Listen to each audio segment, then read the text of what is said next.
Magandang araw po sa lahat. Welcome to my YouTube channel. Pagpalain po kayo ng Panginoon. Meron na naman tayong inaayos dito na Honda CB125. Ang issue po nito ay maingay ang makina at saka mausok. At ang sabi pa ng customer ay kumakain na daw ng langis at saka mausok. At maingay daw yung kanyang makina habang tumatakbo itong kanyang motor. Kapag ikinambyo niya, merong tunog na para mababasag sa loob ng kanyang makina. Kaya ngayon ang gagawin natin, hanapin natin yung problema. Bago natin simulan, sana po huwag kalimutan na mag-like, share, and subscribe.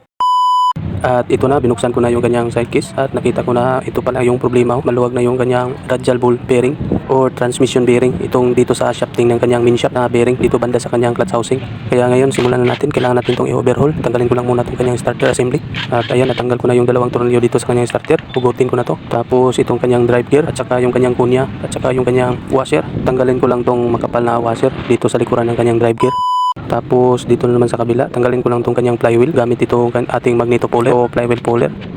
Ito na, natanggal ko na itong flywheel. Tanggalin ko lang itong puller dito sa kanyang flywheel. Tapos itong bearing, stick bearing. At saka sunod natin tanggalin itong tensioner at saka roller guide.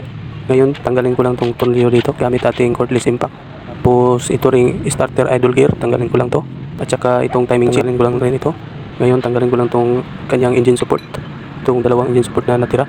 Pagka magtaka kayo mga lods na hindi ko pinaba ng buo itong makina, inisa-isa ko siya, tinanggal side by side para pag baba natin magaan na siya.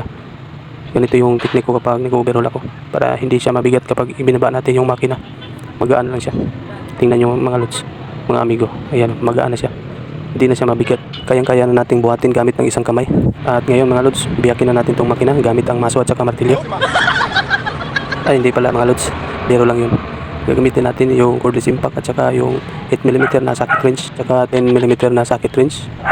Tanggalin ko lang muna itong kanyang tornilyo dito sa kanyang selector drum at saka itong kanyang selector na natanggal ko na mga lods, mga amigo. Ingat-ingat po tayo sa pagtanggal ito kasi meron itong dalawang maliit na pin at saka itong dito sa kabila, itong merong spring, itong tensioner ng kanyang selector. Tanggalin ko rin ito mga lods, mga amigo. At ito na, natanggal ko na yung kanyang selector kasama yung kanyang pin. Sunod nating tanggalin itong circlip dito sa kanyang kicker at saka yung kanyang stopper or itong guide ng kanyang kickshop, kasama na rin yung kanyang circuit. Tapos hugutin ko lang itong kanyang stopper dito sa kanyang kickshop. Ngayon dahil natanggal na natin yung kanyang cambio at saka yung kanyang selector, baliktarin na natin mga lods, mga amigo. Dito na naman tayo sa kabila, dito sa may bandang flywheel. Tanggalin ko lang itong mga tornilyo dito sa kanyang makina, dito sa center case. Tapos itong kanyang tornilyo dito sa kanyang tensioner spring at saka dito sa kanyang barrel bolt. Tanggalin ko lang ito mga lods. Tanggal natin yung barrel bolt kasi meron siyang tornilyo dito sa likuran ng kanyang barrel bolt. Yan, kailangan natin tanggalin. Hindi natin mabibiyak itong makina kapag hindi natin natanggal tornilyo dito sa likuran ng kanyang barrel bolt. At ngayon mga lods, mga amigo, biyakin ko na itong makina para madali nating mabiyak itong makina. Ang sekreto dito, pupukin natin ng konti dito sa may shafting ng kanyang counter shaft. At kapag gumalaw na siya ay hugutin na natin yung center crease dito sa kabila. Medyo matigas ito mga lods kasi gasket oil yung ginamit nila na maker dito sa kanyang center crease. Kasi masyadong malakas kumapit yung gasket maker na gasket oil, napakalagkit. Kaya nahirapan tayo dito sa pagbukas o pagbiyak na itong makina. At sa wakas mga lods, mga amigo, gumalaw na rin yung center crease at nahugot na natin. At ito na, nabuksan na natin at ma-access na natin yung mga transmission at saka yung radial ball bearing o transmission bearing dito sa kanyang main shaft, dito sa shafting ng kanyang clutch housing kasi maluwag na yung bearing dito sa kanyang main shaft bearing o transmission bearing. Ngayon hugutin ko lang itong kanyang transmission assembly dahil natanggal ko na yung kanyang selector drum at saka yung selector fork, kasama na rin yung kanyang pin. Ngayon tanggalin ko lang itong dalawang tornilyo dito na 6mm dito sa kanyang, para sa kanyang lock dito sa kanyang radial ball transmission bearing. Kasi meron itong dalawang lock. Tips ko lang pala sa inyo mga mechanics o mga lods, mga amigo, pag nag-overhaul kayo tulad nitong Honda CB125, dito yung nakaharap dapat yung shafting ng, kapag nagbibiyak kayo ng makina, nakaharap yung shafting ng counter shaft dito sa bandang itaas. Yan yung tamang posisyon sa pagbiyak ng makina para hindi malaglag yung mga washer o yung mga ibang maliliit na mga parts dito sa loob ng kanyang center case. At ito na mga lods, mga amigo, natanggal ko na yung kanyang bearing dito sa kanyang transmission. Ngayon papalitan natin to ng bago.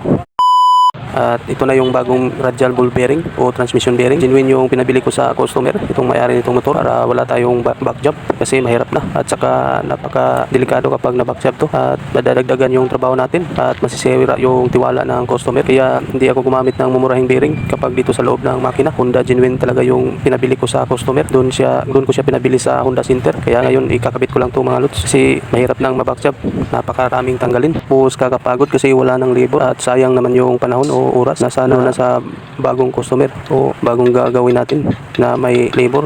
hindi naman tayo makakaalis dito. Kaya para maiwasan ang back job, siguruhin natin na matibay talaga yung pyesa na ginamit natin dito sa loob ng makina. Yung mga genuine parts talaga yung ikakabit natin para maiwasan natin. So far, so wala pa naman nangyari sa akin na ganito, na back job ako sa pag-overhaul, sa awa ng Diyos. Sa tagal-tagal ko na dito sa pagmimekaniko, almost 18 years, at hindi pa tayo na back job dito sa pag-overhaul, sa awa ng Diyos. Kasi yung sekreto ko ay kapag nag-assemble ako mga lods ay slowly but surely, dahan-dahan ko siyang ikinabit. Sa pagkabit ito mga lods, hindi ko siya minamadali. Kapag nag-assemble ako, dinadahan-dahan ko talaga siya, step by step yung pag-assemble ko, tulad nito mga lods. Kaya ngayon i-assemble ko na ito ulit dahil nakabit ko na yung kanyang radial ball bearing o transmission bearing at saka itong transmission assembly. Yan, ikabit ko lang itong dalawang selector port, saka yung kanyang selector drum at itong pin ng kanyang selector port, saka itong kick shaft assembly kasama na yung kanyang kick gear, saka yung kanyang spring guide. Ang number pala o numero ng radial ball bearing ay 6203. Ang numero ng transmission bearing na ikinabit natin kanina. Punasan ko lang muna to mga lods. Sunod natin gagawin ay ilalagay natin yung kanyang kick shaft assembly, tapos lagyan lang natin ng gasket maker na triban yung ginamit ko dito pang maker dito sa center case. Ngayon lagyan ko lang to ng gasket maker, itong center case, at pagkatapos ay i-assemble na natin. Ilagay na natin itong kabilang center case.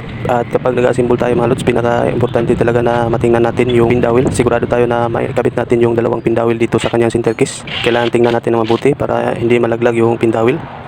Ikinabit natin dito sa kabilang center case yung dalawang pin dowel dito sa banda sa ilalim para maiwasan natin na malaglag yung dalawang pin dowel. Napaka-importante ang pin dowel dito sa center case para hindi lumihis yung center case at maiwasan natin na mag-leaking o tumagas yung langis dito sa kanyang makina. Ngayon, higpitan ko na itong mga tornilyo dito sa kanyang center case. Tapos dito sa kabila, ikabit ko na itong kanyang mga pin dito na maliliit. Itong dalawang pin dito sa kanyang selector drum. Tapos itong kanyang selector at saka yung tornilyo dito sa gitna, ikabit ko na rin. Kaya ngayon, higpitan ko na to mga lods, mga amigo. Itong tornilyo dito sa kanyang selector drum. Tapos sunod ko ito ikabit itong kanyang tensioner dito para sa kanyang selector. At naikabit ko na rin yung tornilyo dito para sa kanyang tensioner. At saka itong 6mm na tornilyo dito sa kanyang selector at saka dito sa kanyang tensioner. Higpitan lang natin ng mabuti para hindi matanggal at maiwasan natin na mabackstep tayo mga lods. At ngayon subukan natin yung kanyang selector kung kumakambyo ba siya. Tapos na natin higpitan, lang natin mahanap yung neutral position bago natin kabit yung mga ibang pyesa dito. Chinik ko na to kanina, hindi pa natin inasimbol yung center case. Kaya ngayon i-double check ko lang to para sigurado tayo. At ayan, okay na, nahanap na natin yung neutral position. Malalaman natin na neutral na natin. At ngayon ikabit ko na itong kanyang chain spindle shaft assembly kasama na yung kanyang manipis na plain washer. At malalaman pala natin mga lods na nasa neutral na yung posisyon ng gear kapag inikot natin yung main shaft ay hindi sasama yung counter shaft, yung lagayan ng engine sprocket. Yan po ang palatandaan na nahanap na natin yung neutral position dito sa kanyang transmission gear mga lods, mga amigo. At ngayon ay ikabit ko na yung chain spindle shaft assembly. Ito na namang stopper dito sa kanyang kicker. Ikabit ko na ito mga lods. Meron po itong timing, kailangan nating ikutin itong kick shaft bago natin isuot yung stopper dito sa kanyang kicker at saka yung kanyang circlip. Ngayon ito na yung circlip, ikakabit ko na mga lods. Medyo mahirap ito ikabit kasi masikip siya dito sa kanyang kick shaft. Ayan, ikabit ko na yung circlip. Subukan ko nga. Ayan, napaka-responsive ng kanyang return spring. Okay na, pwede natin itong isabit dito sa kanyang chassis. At dahil naisabit na natin siya dito sa kanyang engine support, dito sa kanyang chassis, ikabit ko lang muna itong timing chain. Pagkatapos itong roller guide at saka itong follower, sama na rin itong tornilyo. Higpitan ko lang itong mga lods. Tapos ipasok na natin itong barrel bolt kasama na yung kanyang tensioner spring at saka bolt dito sa ilalim. Kaso meron tayong nakita dito na problema. Tanggalin lang natin yung washer na kinabit natin dito sa tornilyo kasi tumatama itong barrel bolt dito. At itong washer na nakabit natin dito ay ilipat natin dito sa tornilyo ng likuran ng starter gear o starter idle gear. Ngayon, ikabit ko na itong kanyang starter idle gear dahil nailipat na natin yung washer ng kanyang tornilyo dito sa bandang itaas. Ikabit ko na rin itong kanyang flywheel. Tapos itong nut. Nagtaka ako bakit walang washer ito. Ang istorya kasi dito ay bagong overhaul lang itong makina na to. Baga kasi hindi na ikabit ng mekaniko dati na nag-overhaul dito yung washer dito para sa kanyang nut. At lipat na naman tayo dito sa kabila. I-double check natin yung shafting na kanina ay maluwag. At ito na, hindi na siya maluwag mga okay na, naayos na natin. Naikabit na natin yung bagong radial ball bearing o transmission bearing. Yun, i-assemble ko lang ito mga lods. Kasi ang istorya nito mga lods, wala pang isang buwan. Pagka-overhaul pa lang nito. At inilipat na sa atin yung itong motor ng may-ari kasi nagtaka yung may-ari bakit maingay dito sa loob.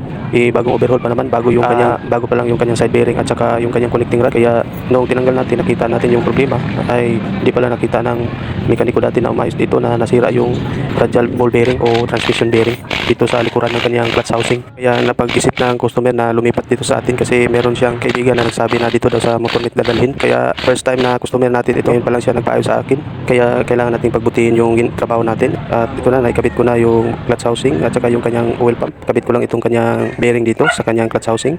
At i-double check natin yung mga tornilyo dito kung mahigpit na ba talaga talaga. At nahigpitan ko na rin yung dalawang nut dito sa kanyang clutch housing at dito sa kanyang oil pump gamit yung 19mm na socket wrench. Kaya ngayon ikabit ko na itong kanyang side case mismo. Nagkakagulo kami ngayon dito at saka yung mga kasamahan ko dito sa trabaho kasi napakalakas ng lindol kanina. First time namin na nakaranas ng ganun kalakas. Grabe ang lindol na yun, napakalakas ng aftershock sa amin dito sa Santo Tomas de Balog, Davao del Norte. Paano na kaya doon sa Davao City na doon talaga yung sentro ng lindol. Kawawa yung mga tao doon. Napakalaki pa naman ng mga building doon. Sa panahon ng mga kalamidad mga lods, ingat-ingat po tayo palagi. Always pray lang tayo o magdasal lang tayo palagi sa Panginoon. At ngayon mga lods, ito na. Napaandar natin yung motor ni Sir. Final sound check tayo. At okay na, napaka-smooth na ng andar ng kanyang makina at saka hindi na maingay. At tuwang-tuwa si Sir kasi okay na yung kanyang motor. At kung gusto nyo magpaayos sa akin personal, pwede kayong bumisita sa shop namin dito sa Motor Met Santo Tomas de Balog, katabi lang ng Mr. DIY. Maraming salamat po.